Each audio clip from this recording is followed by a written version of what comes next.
Assalamualaikum warahmatullahi wabarakatuh. Selamat malam para pemirsa Mbah Manah.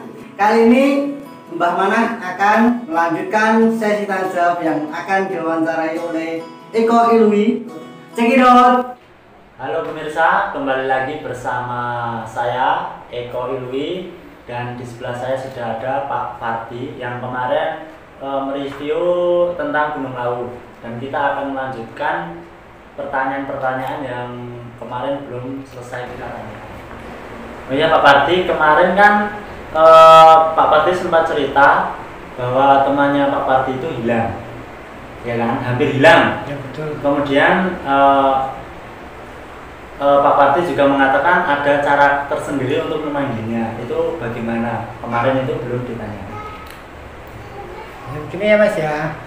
Sebelumnya terima kasih Bro Mbah Manah pada kesempatan ini berkenan untuk bertemu dengan saya lagi untuk melanjutkan cerita tentang Gunung Lawu yang kemarin. Untuk masalah cara memanggil untuk teman-teman yang hilang itu kemarin pernah saya singgung, tapi kebetulan waktu itu belum saya perjelas. Sebenarnya saya juga waktu itu kurang tahu karena masih pemula, banyak yang pemula juga belum banyak pengalaman tentang Gunung Lawu, sehingga waktu itu pada waktu teman hilang kita juga panggil-panggil namanya. Misalkan namanya Andi, ya kita panggil Andi. Nah, sebenarnya ada cara tertentu, itu juga saya cuma dikasih tahu sama guru saya, sama ustadz saya. Itu kalau kita untuk mencari seseorang yang hilang di tengah hutan atau di mana, itu sebaiknya dianjurkan, apalagi di tempat yang dirasa itu gaib atau mistis, itu jangan sampai manggil namanya, katanya begitu. Karena apa? Kalau manggil namanya katanya penunggu-penunggu yang di situ tuh malah ikut-ikutan memanggil. Jadi kalau kita tadi misalkan manggilnya Mas Andi gitu, ada penunggu-penunggu di situ juga manggilnya Mas Andi itu. Jadi sehingga orang yang dicari itu malah bingung kita mau mengikuti arah yang mana gitu.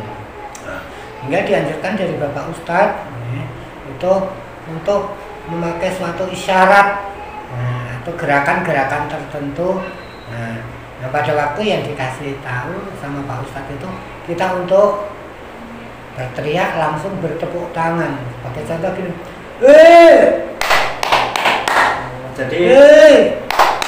jadi pakai bunyi-bunyian. Ya. Nah, kecuali manggil nama gitu. Iya, betul. Misalkan bawa kentongan, pakai kentongan pun bisa ya? Ya, bisa. Kalau itu yang jelas jangan panggil namanya. Itu cukup dulu. Oh iya. Terus untuk selanjutnya ya, kan di Gunung Lawu itu Ya. sepengetahuan saya dari web ya, itu kan ada beberapa puncak katanya. Itu Ya. nama-nama sebenarnya itu apa saja? Setahu saya Mas, yang pernah saya naiki ya, itu kalau di sana kalau lewat ya pokoknya yang di atas sana lah.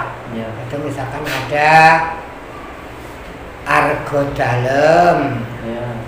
kemudian Argo Puruso, Argo Dumilah, Argo Dumiling. Tapi kalau istilah Jawa, orang Jawa ngomong kuwi Argo Tiling gitu. Berarti ada 4 puncak ya? Ya, cara garis besarnya yang saya tahu seperti itu. Terus itu dari keempat nama tadi ya, atau nama puncak tadi itu ada makna tersendiri nggak Pak? Ya, sebagian aja ada maknanya, sepengetahuan saya saja ya. Iya Pak. Misalkan Argo Dalem, pertama yang kita pertama kali datang itu pasti kita langsung di Argo Dalem. Ibaratnya itu adalah pos pertamanya kita di puncak sana gitu. Itu pintunya kita di situ dulu Dan di situ kita uluk salam atau kula nuwun minta izin. Ya. Setelah dari argo dalam, kemudian kita keluar ke argo yang lainnya, misalkan ke argo yang lain tadi sudah disebutkan. Nah, argo dalam sendiri di situ tentunya ada makam-makam yang istimewa di situ, yang dikeramatkan sekali oleh para pendaki. Terutama di situ ada yang menganggap bahwa itu adalah Sunan Lawu dan sebagainya, ada Sunan Brawijaya dan sebagainya, menganggapnya di situ terletak di argo dalam. Kemudian kalau argo dumila itu tentunya adalah puncaknya Gunung Lawu itu di argo dumila. Kemudian yang argo dumiling, kalau orang Jawa tadi bilang itu argo tiling, itu sesungguhnya ada maknanya juga. Itu biasanya kalau orang dahulu untuk mencari sesuatu ya, atau untuk mencari feeling atau khasiat dan sebagainya di Gunung Lawu itu tempatnya di argo tiling itu gitu Mas. Berarti yang di argo tiling itu buat tempat istilahnya pertapaan ya? Iya betul. Pertapaan. Jadi yang di argo dalam itu berarti ibaratnya rumah ya, intinya. Betul. Oh ya, untuk yang pembahasan selanjutnya itu kan selain 4 puncak tadi kan juga ada tempat-tempat yang istimewa lah. Itu ada berapa atau Anda bisa sebutkan yang Anda tahu gitu Pak? Terima kasih. Nah sebenarnya banyak sekali Mas, banyak sekali ya, tempat-tempat yang bisa dikunjungi di area puncak Gunung Lawu itu banyak sekali. Kalau seharian pun kadang-kadang nggak selesai kalau kita untuk berputar-putar di situ, karena itu banyak sekali. Misalkan sumur saja di situ ada sumur Jolotundo, kemudian sendangnya ada sendang derajat, kemudian sendang penguripan, terus kemudian ada sendang macan dan masih banyak lagi sendang yang lainnya. Kemudian guanya juga ada gua Teracap, gua Segolo-golo, gua Inten, gua Telorong itu ada. Kemudian tempat-tempat yang lainnya di sana juga ada Pawanan Sewu, kemudian Pasar Dieng atau disebut juga Pasar Setan. Kemudian juga ada alun-alunnya, ada keputrennya, ada keputaran, kemudian ada kayangan dan masih banyak sekali, juga ada Telogo Kuning dan sebagainya. Banyak tempat yang perlu kita ketahui di atas sana, banyak sekali. Sekali ya Pak. Oh ya Pak, kan tadi ada tempat-tempat penting ya. Terus dari beberapa itu tadi letak pasnya dan sekilas tentang dulunya itu gimana itu bisa diceritakan sepengetahuannya Bapak aja. Ya Mas, itu sekedar pengertian saya ya. Konon ceritanya saya juga belum mengalami, tapi konon ceritanya nenek-nenek moyang kita atau orang-orang yang pernah ke sana atau orang-orang tua yang pernah cerita dari tempat-tempat yang saya sebutkan itu memang ada ceritanya tersendiri.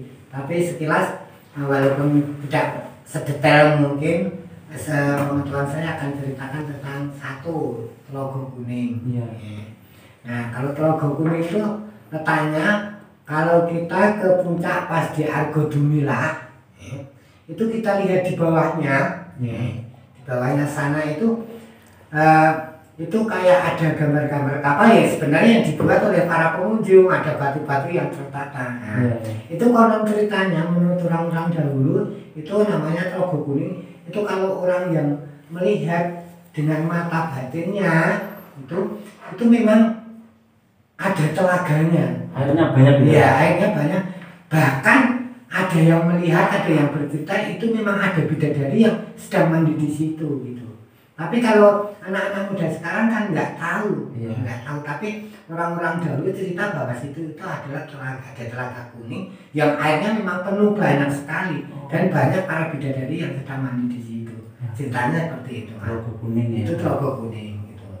Nah, terus teman-teman saya juga itu juga ceritanya, konon ceritanya itu juga tentang Pasar Setan misalkan atau Pasar Dieng gitu. Nah, ceritanya memang Orang dulu kan.